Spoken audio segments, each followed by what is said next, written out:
푸틴은 2026년을 모든 게 다 계산돼 있다고 생각하며 시작했습니다. 그는 자신의 측근들에게 평화 협상에서 우위를 점하기 위해 영토 획득에 대해 새빨간 거짓말을 하도록 시켰습니다. 돈바스는 몇 달 안에 함락될 것이라고 그들은 주장했습니다. 이를 뒷받침하듯 러시아는 우크라이나 남부에서 영토를 점령해 완충지대를 만들었고, 이를 통해 병력과 보급품이 돈바스 방어군에 도달하는 것을 막았습니다. 1년 만에 얼마나 많은 변화가 있었는지요. 남부를 장악한 것은 러시아가 아니라 우크라이나입니다. 지난 7개월 동안 우크라이나는 아무도 믿지 못할 공세를 펼쳤습니다. 그리고 그 공세는 엄청난 성과를 거두었습니다. 745제곱킬로미터의 영토를 탈환했습니다. 우크라이나 대통령 볼로디미르 젤렌스키에 따르면 우크라이나는 2026년에 무려 745제곱킬로미터의 영토를 탈환했다고 합니다. 이 과정에서 푸틴의 올해 계획에 막대한 타격을 입혔습니다. 올해는 푸틴이 했던 모든 약속이 마침내 실현되는 해가 될 예정이었습니다. 러시아의 선전 나팔소들은 우크라이나가 거의 끝장났고 곧 붕괴할 것이라고 전 세계에 말했습니다. 그리고 실제로 붕괴가 오긴 했지만 무너진 쪽은 러시아였고, 러시아는 치명타를 입어 2026년 계획이 산산조각나고 말았습니다. 우크라이나의 공세 규모는 인상적입니다. 젤렌스키가 8월 12일에 발표한 내용에 따르면 우크라이나의 제반격 대부분이 남부전선의 넓은 지역에서 이루어졌다고 밝혔습니다. 이 공세는 드니프로페트로스크, 자포리자, 도네츠크가 하나로 만나는 지역까지 확장되었습니다. 젤렌스키는 우크라이나가 이번 제반격 공세를 통해 총 26개의 정착지를 탈환했다고 주장하며 이 모든 거점이 향후 러시아의 공격에 대비해 요새화되었다고 밝혔습니다. 이것은 푸틴에게 굴욕입니다. 우크라이나가 러시아가 만들고자 했던 완충지대를 빼앗았을 뿐만 아니라 그 이유가 왜 중요한지는 나중에 설명드리겠지만, 러시아군이 안전하다고 생각했던 지역에서까지 그들을 밀어냈기 때문입니다. 점령당하면 우크라이나가 아무것도 할 수 없을 거라고 생각했지만 러시아 군대의 이른바 힘이 다시 한번 의심받게 되었습니다. 그리고 푸틴이 우크라이나 남부를 지키라고 맡긴 병사들은 알렉산드로프카 방향에서 펼쳐진 훌륭한 제반격 공세로 인해 처참하게 실패했습니다. 이 모든 것은 우크라이나의 계획대로였습니다. 젤렌스키 대통령의 말처럼 우리의 이번 공세 작전은 정확하게 계획한 대로 정밀하게 수행되었습니다. 그리고 러시아에게 상황은 더 나빠집니다. 우크라이나의 재반격 작전으로 인해 러시아가 입은 사상자는 엄청났습니다. 우리 군의 적극적인 작전 덕분에 점령군에게 막대한 손실을 입혔습니다. 젤렌스키 대통령은 러시아군의 손실이 최소 9,550명이 사망하고 6,600명 이상이 부상했다고 밝혔습니다. 이는 단 한 구역의 전선에서만 16,150명의 러시아 병력, 이 전투에서 이탈했다는 의미입니다. 이 구역은 도네츠크에 대한 더 깊은 공세를 가능하게 하기 위해 러시아군이 방어해야 했던 곳입니다. 우크라이나의 새로운 목소리는 우크라이나가 해방한 일부 정착촌을 다룹니다. 그 중에는 얄타, 젤레니하이, 토브스테르, 노보하츠카, 그리고 흐루셰브스카야가 있습니다. 이 모든 지역은 2025년부터 러시아군의 집중 포격을 받아왔으며 이미 대피가 완료되었습니다. 러시아 침투자들은 이 정착촌 주변 지형에도 성공적으로 지뢰를 배설해 이 지역의 탈러시아화 작업을 더욱 어렵게 만들었습니다. 그 어떤 것도 우크라이나 군대를 막지 못했습니다. 이러한 방어시설로 인해 발생한 물리상의 복잡함도 극복되었고, 우크라이나는 러시아가 하늘에 띄운 정찰 및 FPV 드론을 처리할 방법도 찾아냈습니다. 여기서 우리가 본 것은 지난 2년 동안 우크라이나가 벌인 가장 대규모의 공세입니다. 그리고 자포리자와 우크라이나 남부 대부분 지역에서 그 반격은 러시아군을 다시 원점으로 돌려보냈습니다. 그들은 이 영토를 가지고 있었습니다. 그저 지키기만 하면 됐는데 실패했습니다. 그리고 이제 러시아가 거의 1년 가까이 들여서 완성했던 작업을 다시 처음부터 시작해야 합니다. 이번에는 우크라이나 방어군이 더 잘 준비되어 있습니다. 푸틴은 분노하고 있습니다. 그럴만도 합니다. 결국 이번 일은 그의 병사들이 더 규모가 큰 우크라이나군에 항복한 것이 아니었습니다. 푸틴은 적어도 그런 상황은 이해할 수 있었겠지만 물론 기뻐하지는 않았을 겁니다. 하지만 이번에는 우크라이나가 푸틴과 그의 군대가 전혀 상상하지 못했던 영리한 전략으로 재반격에 성공했습니다. 그 때문에 푸틴은 또다시 속았다는 사실에 분노할 것입니다. 그리고 이 모든 것은 러시아의 결정적인 실수에서 시작됐습니다.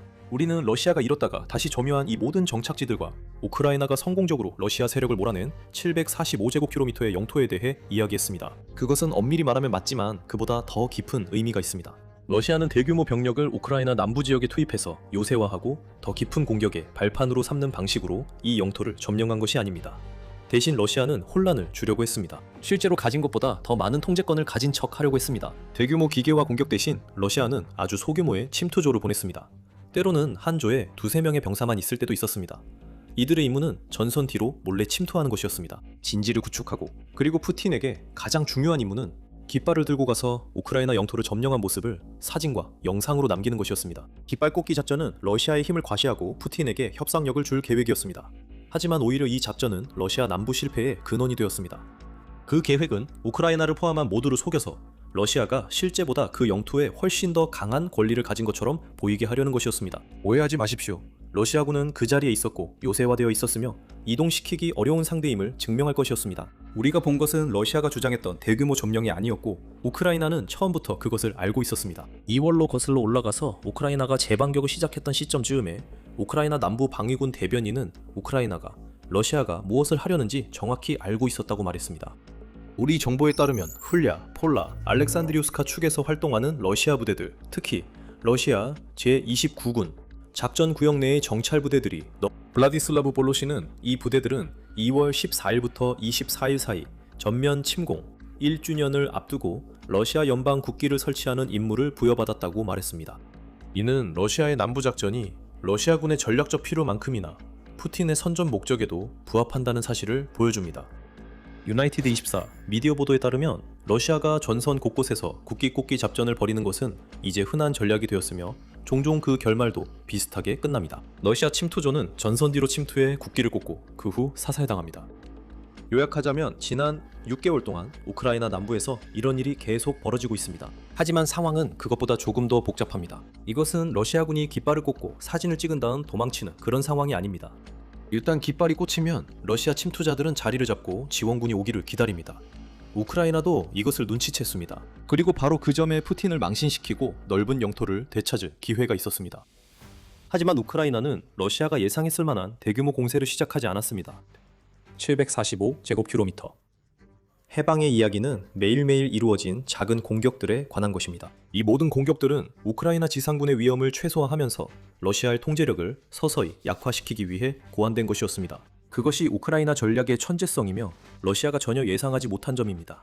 키이우 포스트에 따르면 모든 것을 한 번에 차지하려 하기보다는 우크라이나는 러시아 방어선에서 약점을 찾아냈습니다. 그리고 그 약점에 병력과 화력을 집중시켰습니다.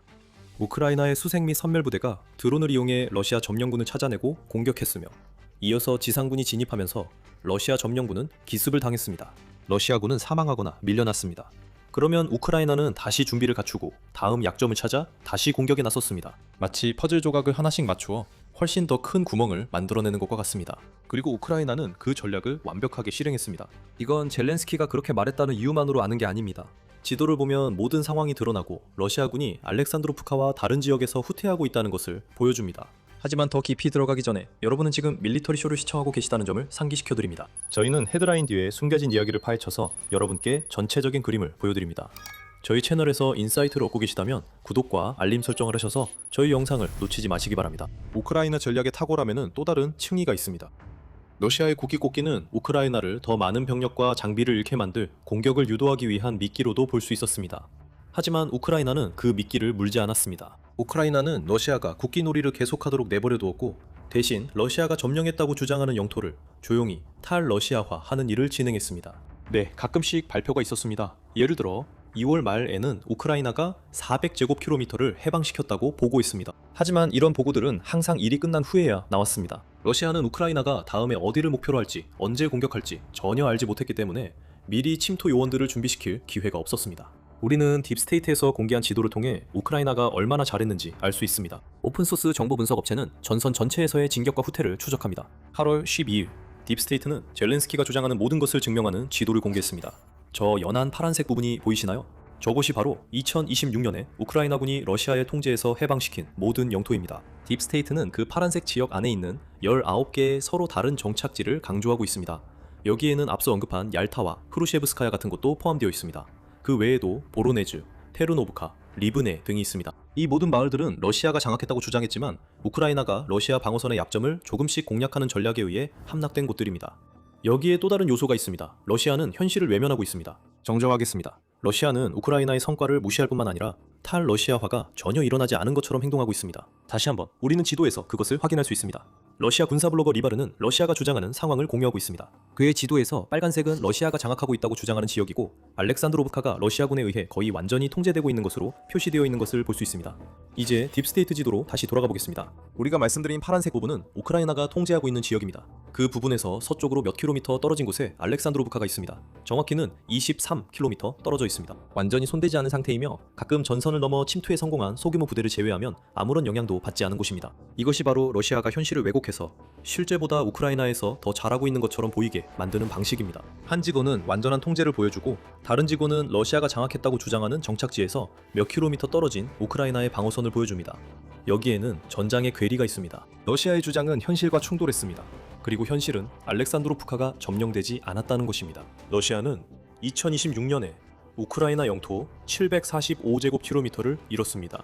그리고 우크라이나를 무너뜨리고 돈바스의 붕괴를 가져올 것으로 예상되었던 마지막 공세는 무릎을 꿇고 있습니다. 이 괴리는 크렘린까지 이어지고 있으며 올해만 해도 여러 차례 실제로 목격했습니다. 예를 들어 7월 3일에 블라디미르 푸틴이 러시아군 참모총장 발레리 게라시모프와 가진 공개적으로 전국에 중계된 회의를 들 수 있습니다. 게라시모프는 그 회의에서 뻔뻔하게 거짓말을 늘어놓았습니다. 수백만 명의 러시아 시청자들 앞에서 그는 푸틴에게 러시아가 1월 1일 이후로 우크라이나에 133개 정착지를 점령했다고 말했습니다. 이는 약 3,000제곱킬로미터의 우크라이나 영토가 점령된 것이며 그중 636제곱킬로미터는 6월 한 달 동안 점령된 것이라고 했습니다. 게라시모프는 푸틴에게 알렉산드로프카와 훌리오폴에서 빠른 진격이 이루어지고 있다고 말했고 그날 늦게 알렉산드로프카가 함락됐다는 주장도 나왔지만 모두 거짓말이었습니다. 키이우 포스트가 지적했듯이 당시 알렉산드로프카에서 가장 가까운 러시아군, 아마도 침투조였을 텐데 그들은 15-10km 떨어진 곳에 있었습니다. 그리고 앞서 우리가 공유한 딥스테이트 지도도 이를 증명합니다. 러시아는 모든 전선에서 진격하고 있다고 주장하지만 실제로는 우크라이나의 적극적인 공세에 의해 그들의 군대가 밀려나고 있는 상황에서도 이런 주장을 계속하고 있습니다. 6월 30일 기사에서 RIA, 러시아는 게라시모프의 부정확한 주장 이전에도 바로 이 점을 지적했습니다.